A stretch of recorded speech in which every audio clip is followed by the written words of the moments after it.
Hey y'all, Cypher, and welcome back to another Dislyte video. I'm recording this video on the same day. I do not know when exactly this will be uploaded, probably tomorrow, because that's how I schedule my videos, but there's nothing new which has been announced regarding the Cypher Resonance System, so far at least, so I'll just be covering the base one, which was uploaded, I think, on their official website as well. I cannot find the first post except on their Discord and the Reddit, so I'll just cover the Reddit version. We can see some of the opinions of players as well, but majoritarily I will give my own opinions regarding the system and whether I think it's proper or it could have been better, or like is it super degenerate pay to win shit, right? So without further getting ado, let's just read into it. To improve players' gaming experience, optimize the formation strategies in response to the possibility of getting the same SP repeatedly, we're making the below adjustments to Resonance and Divine Sequencer following the next update. Oh, so they mentioned the Divine Sequencer stuff as well. I think this is where where I think Asnath and Dahlia are going to be added after the update drops. So it's interesting to see how you'll get the material for them. So when getting Esper repeatedly, the redundant Esper will be automatically converted into Esper materia. When getting 6 or more repeated Esper materia, so basically when you have maxed the Esper out, those will be automatically converted into diaprisms or monoprisms to be used in the Divine Sequencer. Oh man. So straight out, this looks pretty bad, honestly. I mean, it's decent if you're like, you know, Espers, which are epic rarity. I think you will probably get like one of them is gonna be like for Espers which are of epic, and I think monoprism is probably gonna be for legendary Espers. I mean dupes, you know, these are essentially dupes. So you can use this Esper materia for resonance. Every resonance costs 1 Esper materia of that Esper. Pretty standard so far. Every Esper can resonate 6 times at maximum. Each resonance lights up the Divine Gate, and the Divine Power resonance in the gate boosts the Esper stats or abilities.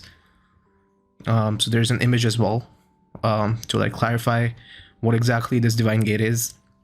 So basically, what I can see, you know, from the resonance changes they mentioned, every Esper is now going to be getting upgraded abilities at Divine Gate 1, 2, and 6, I believe, right? Wait, no, 1, 2, 4, and 6. The 3rd and 5th will be basically for base stat increases. Yeah, I think it's the same. Yeah, it's probably, yes, it's the same for every Esper in the game. So that's pretty cool. So imagine 4 overloaded abilities. They themselves call it overload. That's pretty insane. So yeah, basically at first resonance, you'll get this new, like the first ability will be upgraded, at the second resonance, another ability will be upgraded. On the 3rd one, it will just boost your base attacks, base stats, not attacks. On the 4th one, again, another ability will be upgraded. And 5th one, again, it will be base stats. 6th one is going to be another ability upgrade. So that's how it will work. Honestly, I think, you know, it's hard to say whether it is good or bad at the point.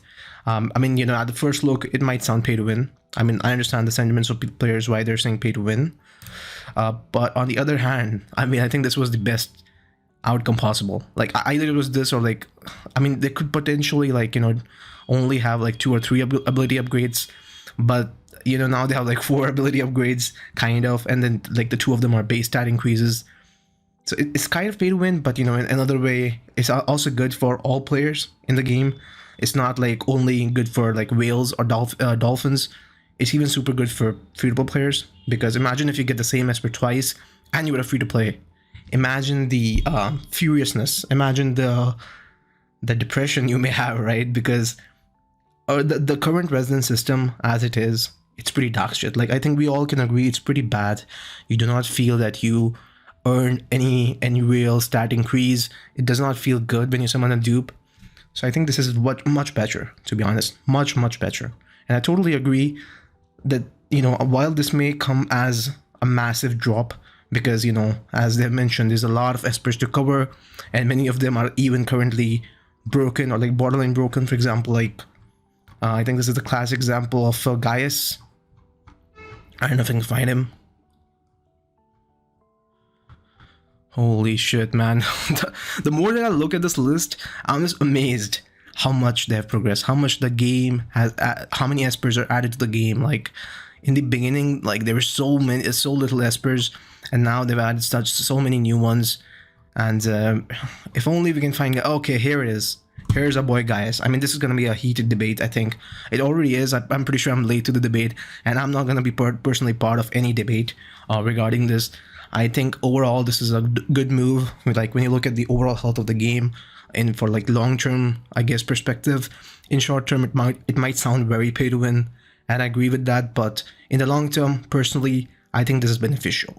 And I'm going to defend that argument by looking at other games which do this or like have a similar system to this.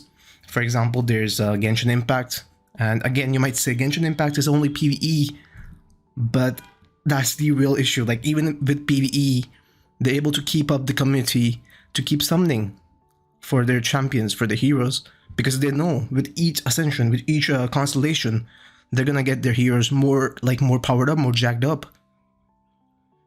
I think that's the core aspect of playing any gacha game or any game where you want to progress and you want to feel that there's progress.